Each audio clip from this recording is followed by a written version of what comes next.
আপনারা নির্বাচনের আগে শুনেছিলেন আল্লামা সালাউদ্দিন বললেন বাংলাদেশে নাকি মদিনার সনদের মতন দেশ চলবে। আমি প্রশ্ন রাখতে চাই, মদিনার সনদে খুনি সালামকে ব্যবসা বাণিজ্য সুযোগ করে দেওয়া কোথায় আছে? আমাদেরকে একটু বুঝান। মদিনার সনদে মাদকের চোরাচালান ব্যবসা বাণিজ্য কোথায় আছে? আমাদেরকে একটু বুঝান। ওনারা নাকি ইসলাম বুঝে, ইসলামের ধর্ম ব্যবসার নামে পুরো বাংলাদেশে টেন্ডারবাজ চাঁদাবাজ মাদকের ব্যবসায় তারা জড়িয়ে পড়েছে। আমরা আপনাদেরকে সংশোধনের জন্য এসেছি। যুগে যুগে যত ফেরাউন এসেছে ততই মূসা জন্মগ্রহণ করেছে, ফেরাউনের শরীর সবুজি হয়েছে। বাংলাদেশে কি তাদের বিচার হবে না? তারা আমাদের ভাগ্য নিয়ে ছেলেমিলি খেলো, বড় বড় কথা বলে, মুক্তিযুদ্ধ শুধু চর্চা করে। কোন মুক্তিযুদ্ধের সংবিধানে লেখা আছে চাঁদাবাজি? আমাদেরকে এটা উত্তর দিয়ে যান। কোন মুক্তিযুদ্ধের সংবিধানে লেখা আছে টেন্ডারবাজি? আমাদেরকে উত্তর দিয়ে যান। কোন মুক্তিযুদ্ধের সংবিধানে লেখা আছে বাংলাদেশে দখলবাজি? আমাদেরকে উত্তর দিয়ে যান। আমরা তো ভালোই ছিলাম, মনে করেছিলাম তারেক রহমান দেশে এসেছেন, সংস্কার বাস্তবায়ন করবেন। এখন উনি হলো গতি ফেরত অন্যদিকে পথ চলা শুরু করেছেন। আমরা স্পষ্ট করে দিতে চাই, বাংলাদেশের তরুণদের সংস্কার লাগবেই লাগবে। আমরা সংস্কারের যাত্রা থেকে এক চুল পরিমাণ ছাড়ব না। কারণ এই সংস্কারের শপথ আমাদের উপরে দায়িত্ব দিয়ে গিয়েছেন আমাদের আজাদের প্রাণ পুরুষ শহীদ উসমান হাদি। বলেছিলেন জান দিব জুলাই দিব না। আমরা সেই জান দিব জুলাই দিব নার জন্য লক্ষ কোটি তরুণ দাঁড়িয়েছি। জুলাইকে বাংলাদেশে, জুলাই সংস্কার বাংলাদেশে আমরা বাস্তবায়ন করেই ছাড়বো ইনশাআল্লাহ। ওরা পালায় কোথায়? সংসদের ভিতরে পালানোর চেষ্টা করে। এই গোয়াইনঘাট থেকে কি ঢাকা পার্লামেন্টে যাওয়া যাবে না? সবাই প্রস্তুত হন, পার্লামেন্টের সামনে যাব আমরা, যা বলবো ভাইয়া যান, সংস্কার আমাদের লাগবেই লাগবে। কারণ সংস্কারটা রক্তের উপরে দাঁড়িয়ে হয়েছে। আপনি কিভাবে ক্ষমতায় এসেছেন সেটা দেখার দরকার নাই। আমাদের 1400 লোককে এই বর্তমান সংবিধান রক্ষা করতে পারে নাই। আমরা আজাদির সাথে চলি, ভারতের সাথে আমাদের কোনো নেগোসিয়েশন নাই। এবং আমরা কোন চাঁদাবাজ দুর্নীতিবাজদেরকে প্রশ্রয় দেই না। যেহেতু নতুন বাংলাদেশ গঠন করতে চাই, এই লাইনে আপনাকে আসতে হবে। আমরা আপনাকে বলতে চাই, মাননীয় প্রধানমন্ত্রী, আপনি বেলাইনে চলে গিয়েছেন, আমরা তরুণরা আপনাকে লাইনে নিয়ে আসবো। এতে যদি আপনি একটু আগে হন, আমাদের চোখ তুলেও নেন, তারপরে আমরা আপনাকে লাইনে আনার জন্য চেষ্টা করতে থাকবো। আমরা কি কাউকে বেলাইনে যাইতে দিব? আমরা সবাইকে লাইনে রাখবো। আমরা আগে ঘোষণা দিয়েছিলাম যে বাংলাদেশের ক্ষমতায় আসুক না কেন লাইনে থাকতে হবে। বেলাইন হইলে আমরা লাইনে আনার চেষ্টা করব। কি সবাই লাইনে রাখতে পারবেন না? তাদেরকে, যেখানে এমপি গুলো আছে তাদেরকে লাইনে রাখতে হবে। এমপি হওয়ার পর আর পাওয়া যায় না কাউরে। এমপি হওয়ার আগে দাদা একটা ভোট দিয়েন, মা আপনি একটা ভোট দিয়েন, মনে হচ্ছে দুনিয়ার আদর উচ্চায় পড়ে। ইলেকশনের পরে বলে সময় নাই, দৌড়ায় দৌড়ান। দৌড়ান কোথায়? গোয়েন্দাতে আসার রাস্তা আগে ঠিক করেন, তারপরে কোথায় যাবেন আমাদের। এখানে একটা স্কুলের বালুর মাঠ বানাইছে, স্কুলের মাঠ দখল দিছে, দেয় নাই? কারা দিছে আমরা তো জানি। স্কুলের বাচ্চাদের উপরে কেন অত্যাচার করতে আসেন? কি স্কুল? গোড়াগ্রাম উচ্চ বিদ্যালয়, ওইখানে মাঠটা দখল করে দিছে। যেখানে যাই এখানে এই সমস্যা, সর্বাঙ্গে ব্যথা, ঔষধ দেবে কোথা? পুরা দেশটা নষ্ট করে দিছে। কথা বললে নাসিরউদ্দিন খারাপ, কাউকে তো ফুলের দোকাও দেই না, গালাগালিস তো দূরের কথা। আমরা সত্য কথা বলি, সত্য কথা বললেই বলে গালাগালি। আমি তো একটাও গালাগালি দিয়েছি। বাংলাদেশে একটা গালির সংবিধান বানাইতে হবে। সেই সংবিধান যদি সালাউদ্দিন ভাই বানায়, তাহলে আমরা দেখে দেখে বলবো কোনটা গালি কোনটা গালি না। আপনি আসামের সাথে মিলে ব্যবসা করেন, এটা কি গালি? আপনি সংস্কার বাস্তবায়ন করেন না, এটা কি গালি? আপনি শহীদ উসমান হাদির সাথে গাদ্দারি করতেছেন, এটা কি গালি? তা আমরা তো এই কথাগুলোই বলি, ওনারা চেতে যায় কেন? গা জ্বলে কেন? এত জ্বালা কে বলেছিল? ওবায়দুল কাদের বলেছিলেন না?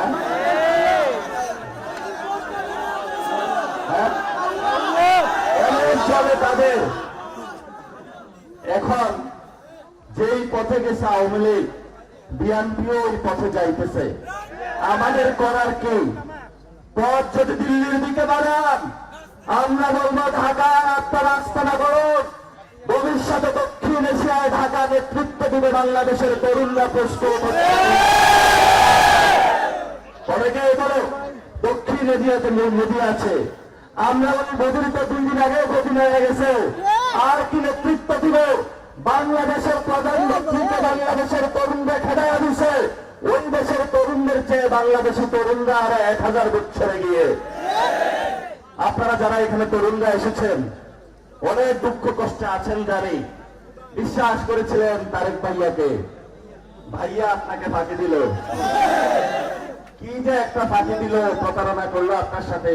বলছে চাকরি দিলে চাকরি পাইছেন, বলছে কাজ দিবে দিছে, বিএনপির অন্য কেউ পায় না। বলছে আলেম সমাজের বেতন বাড়াবে, আর বাড়ায় না। বলছে বাংলাদেশ ঠিক হয়ে যাবে, দেখি চোর বাটপারে না জানি সবগুলা বাড়তেছে। বলছে টেম্পো স্ট্যান্ড থাকবে না, দেখি টেম্পো স্ট্যান্ড আরো বাড়তেছে। বলছে চাঁদাবাজি কইরা দেবে, চাঁদাবাজি দেখি সরকারই এখন করতেছে। বলছে দুর্নীতি থাকবে না, সরকার এখন দুর্নীতির দিকে চ্যাম্পিয়ন হাতের পথে আগাচ্ছে। কোথায় আমরা ভালো পাবো? এই জন্য বলবি এই সরকার বাংলাদেশ চালাইতে পারবে না। তবে আপনারা কি প্রস্তুত আছেন বাংলাদেশের ক্ষমতা নেওয়ার জন্য? প্রস্তুত আছেন বাংলাদেশের ক্ষমতা নেওয়ার জন্য? দেখে যান তারেক রহমান, আমরা ক্ষমতা নেওয়ার জন্য প্রস্তুত আছি। আমরা ক্ষমতায় গেলে কোন চাঁদাবাজকে ক্যাবিনেটে রাখবো না, কোন দুর্নীতিবাজকে ক্যাবিনেটে রাখবো না, কোন ভাই বেড়াদারকে ক্যাবিনেটে রাখবো না। ক্যাবিনেট হবে শহীদ উসমান হাদির আদর্শের ভিত্তিতে, জুলাইয়ের সংস্কারের ভিত্তিতে। আমাদের ক্যাবিনেটের প্রথম কাজ হবে যারা আমাদের 1400 ভাইকে খুন করেছে প্রত্যেককে আমরা আইনা ফাঁসির আদেশ বাস্তবায়ন করব। দ্বিতীয় আমাদের কাজ হবে বাংলাদেশে যে সংস্কারের আমরা প্রতিশ্রুতি দিয়েছিলাম, পুলিশ সংস্কার আমরা করব, ব্যবসা বাণিজ্যের সংস্কার করব, তরুণদের কর্মসংস্থান নিশ্চিত করব, এবং আমরা তরুণদেরকে ট্রেনিং এর ব্যবস্থা করব বাংলাদেশের সার্বভৌমত্ব রক্ষার জন্য। আপনারা সবাই ট্রেনিং নিতে প্রস্তুত আছেন না? বলে যে ওরা পাশ দিয়ে যা করে আর কি করবে। আমরা শারীরিক ট্রেনিং নিব, স্কাউটের যেভাবে ট্রেনিং হয় এভাবে ট্রেনিং নিব। বাংলাদেশকে রক্ষা করতে হবে। ভারতের সকল দৃষ্টি বাংলাদেশের উপরে পড়েছে, সীমান্তে গিয়ে আমরা রক্ষা করবো, আর কেউ পারবে না বাংলাদেশে। ওরা তো সীমান্ত গেলে ভারতের সাথে বলবো দাদা আসা একটা চুক্তি করি। আমরা কি চুক্তি করবো? আমরা চোখে চোখ রেখে বলবো জিয়াউর রহমান তোমাদের বিরুদ্ধে দাঁড়িয়েছে, আমরা দাঁড়িয়েছি, জিয়াউর রহমানের সন্তান দাঁড়ায়নি। পার্লামেন্টে একটা কথা হয়েছে যে আমরা সীমান্ত হত্যার বিরুদ্ধে কথা বলবো, ওই নোটের উপরে বিএনপি বললে কথা বলা যাবে না। সামনে ক্যামেরাটা নামাও না। কেন কথা বলা যাবে না?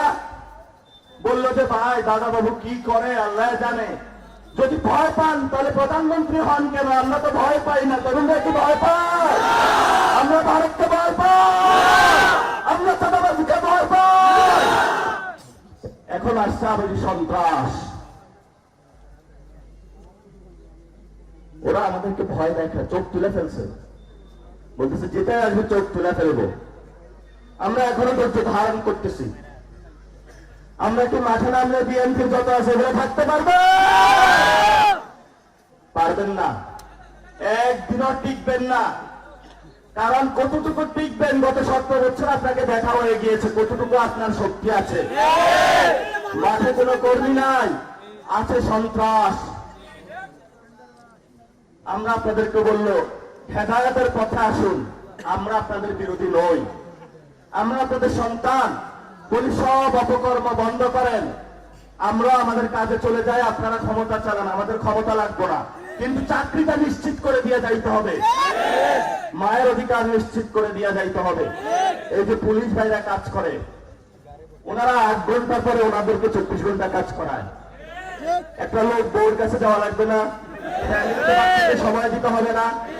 আমরা বলতেছি সরকারের কাছে, পুলিশ ভাইদেরকে 8 ঘন্টা উপরে যদি কাজ করান তাহলে তাদেরকে ওভার টাইম টাকা দিতে হবে। আর যদি ওভার টাইম না দেন তাহলে 8 ঘন্টার মধ্যে সীমাবদ্ধ রাখতে হবে। ওদের বাসস্থানের ব্যবস্থা করতে হবে। আপনারা তাদেরকে একটা কিলিং জেলে ফেলে দেন, বলেন বাচ্চাদেরকে হত্যা করতে, জনগণের মুখোমুখি পুলিশকে দাঁড় করাবেন না। জনগণ এবং পুলিশকে ঐক্যবদ্ধভাবে শক্তিশালী করে সন্ত্রাসীদেরকে দৌড়ানি দিতে হবে। আমরা পুলিশ ভাইদেরকে বলবো, জনতা আপনাদের সাথে আছে, মনোবল হারাবেন না। আপনাদেরকে শেখ হাসিনা যেভাবে ব্যবহার করেছিল, আমরা ক্ষমতায় আসলে আপনাদেরকে এইভাবে ব্যবহার করব না। ওরা পুলিশকে যেভাবে গালি দিয়ে কাজ করায়, ভালোবাসা দিয়ে মন জয় করতে পারে না, জোর করে মন জয় করতে চায়। জোর করে কি মন জয় করা যায়? প্রিয় তারেক রহমান, তরুণ সমাজের মন জোর করে আদায় করতে পারবেন না, সংস্কারের মাধ্যমে ভালোবাসা দিয়ে আদায় করতে হবে। কি বলেন? আমরা ভাইয়াকে বলবো, ভাইয়া সংস্কার দিয়ে দেন, আমাদের 1400 লোকের বিচার বুঝিয়ে দেন, তাহলে নাসিরউদ্দিনও চুপ করে যাবে, বাংলাদেশের সকল তরুণ চুপ করে যাবে। আর যদি না দেন তাহলে কি হবে? ভাইয়া কি ক্ষমতা থাকতে পারবে? ভাইয়া ক্ষমতা থাকতে পারবেন না। স্পষ্ট কথা, আপনার সাথে আমার সাথে সত্যের মাপকাঠি হলো একটাই, আপনি কি সংস্কার বাস্তবায়ন করবেন নাকি করবেন না?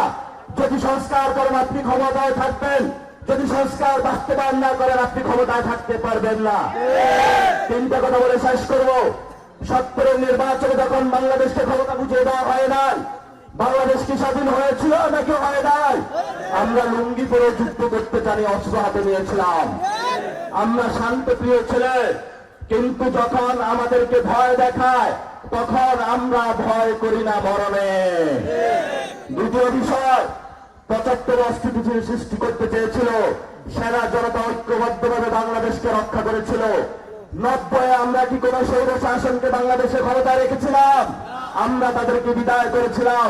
24 হাসিনা বাংলাদেশের মানুষের সাথে গোয়াট্টুমি করেছিল, অহংকার মনোভাব চেয়েছিল, মানুষের জনগণের রায়ের বিরুদ্ধে গিয়েছিল।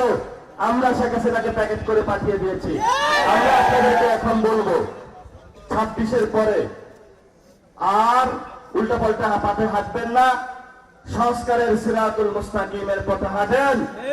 যদি আপনারা কোন পথভ্রষ্টদের দলে যান, আমাদের দায়িত্ব হলো আপনাদের সিরাতুল মুস্তাকিমের পথে হাঁটানো। যদি না হাঁটেন, পথ থেকে ধাক্কা মেরে ফেলে দিয়ে ওই ক্ষমতায় আমাদের নিয়ে সিরাতুল মুস্তাকিমের পথে বাংলাদেশকে নিয়ে যাবো। ভাই এতক্ষণ কোনো গালাগালি করলাম? আপনাদের মনের কথাটাই তো বললাম। তো ওদের সমস্যা, এখানে তো অনেক বিএনপি লোক আছে, বাবারা আপনারাই সাক্ষী দিয়ে যান আমরা কি করলাম, কি অপরাধ করলাম। ওই সময় আমরা বলছি যে কোন বাংলাদেশে বৈষম্য চলবে না, কোটা থাকবে না। শেখ হাসিনা বলে ওরা আমার গতি নাড়া দিতে আসে, চালা গুলি। এখন তারেক রহমান বলে আমার গতি নাড়া দিতে আসতেছে, চালা গুলি, চোখ তুলে নেয়। আপনার বয়সে একটা ছেলে তার চোখটা তুলে দিছে, কি অপরাধ ছিল তার? এখন আবার ন্যারেটিভ তৈরি করে যে নাসিরউদ্দিনের কারণে চোখ চলে গেছে। কত বড় অসত্যের অসত্য সে রেগুলার কিভাবে যে আপনারা এদেরকে ভোট দিচ্ছেন কেন? সবাই ভুলে ভোট দিয়ে দিছে। এখন আগামী স্থানীয় নির্বাচনে কে ভুল করবেন? নেড়া কয়বার যায় তোলা যায়? নেড়া কয়বার? একবারই তো যায়, 2 বার যাবে? 2 বার যাওয়া যাবে না। আমি বিরোধী দলের নেতাকে বলবো, একটু শক্তিশালী হইতে হবে, একটু চুপচুপ করে থাকলে হবে না, একটু শক্তিশালী করে বিএনপিকে নাড়া দিতে হবে। আপনি বিরোধী দলীয় নেতা মানে জনগণের আপনি ভয়েস, যদি জনগণের ভয়েস না হইতে পারেন তাহলে রাজপথে বিরোধী দল বের হবে। যদি সংসদে ফয়সালা না হয় তাহলে কোথায় ফয়সালা হবে? রাজপথে ফয়সালা হবে। আমরা কি ভয় পাই? ইনশাআল্লাহ আমরা ভয় পাই না। নামাজ শুরু হয়ে গিয়েছে। আজাদির লড়াইয়ের ডাক আপনাদের কাছে দিয়ে গেলাম। আমাদের এই ভাইকে আপনাদের হাতে তুলে গিয়ে গেলাম। ভালো মানুষ মনে হচ্ছে। হ্যাঁ? হাফেজে কোরআন এই ভাই কি চাঁদাবাজি করেছে, দুর্নীতি করেছে, সন্ত্রাসী করেছে? আর ওই দিকের প্রার্থী, হ্যাঁ,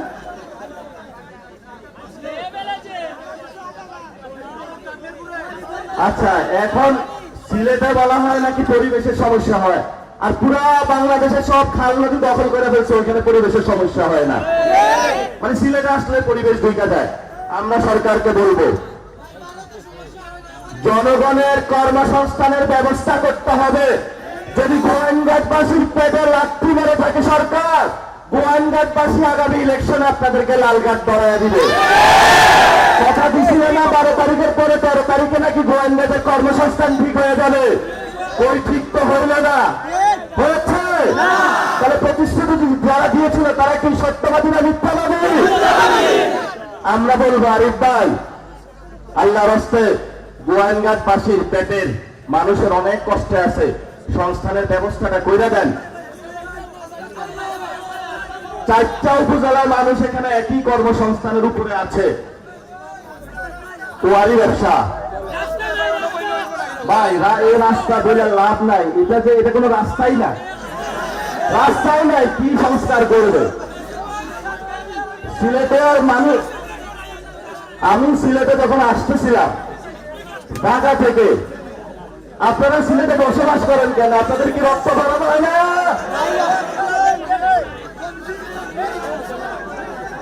এবং এখানে ভিতরে কোন রাস্তা ঠিক নাই, তাহলে কিভাবে হবে? আচ্ছা ঠিক আছে, এটা নিয়ে আমরা সংসদেও কথা বলবো। তবে আজকে থেকে আপনাদের পক্ষ থেকে জানিয়ে গেলাম, সিলেটের রাস্তা সরকার ঠিক করতে হবে। যদি সরকার ঠিক না করে তাহলে জনগণের উদ্যোগ নিবে সরকারকে সরিয়ে জনগণের রাস্তা ঠিক করার জন্য। আমরা এটা পারবো নাকি? সিলেটের মানুষের অনেক টাকা, বলেন যে পারবো না, তাহলে ছাইড়া দেন। আপনারা স্থানীয় নির্বাচনে এই ভাইকে ভোট দিবেন। ভাই যদি ভালো হয়ে থাকে, আগামী নির্বাচনে বিএনপির প্রার্থীকে একটা লাল কার্ড দেখায় দিয়ে এই ভাইকে ইনশাআল্লাহ আপনারা জয়ী করবেন। এই ভাইয়ের নাম কি জানে বলেন তো? মনসুরুল হাসান ভাই। মার্কা কিন্তু সাতলাগলি থাকবে না, অন্য যে কোনো মার্কা আসতে পারে, কারণ স্থানীয় নির্বাচনে কোনো দলীয় প্রতীক থাকবে না। যেখানে যাবেন মনসুর ভাইকে ভোট দেবেন।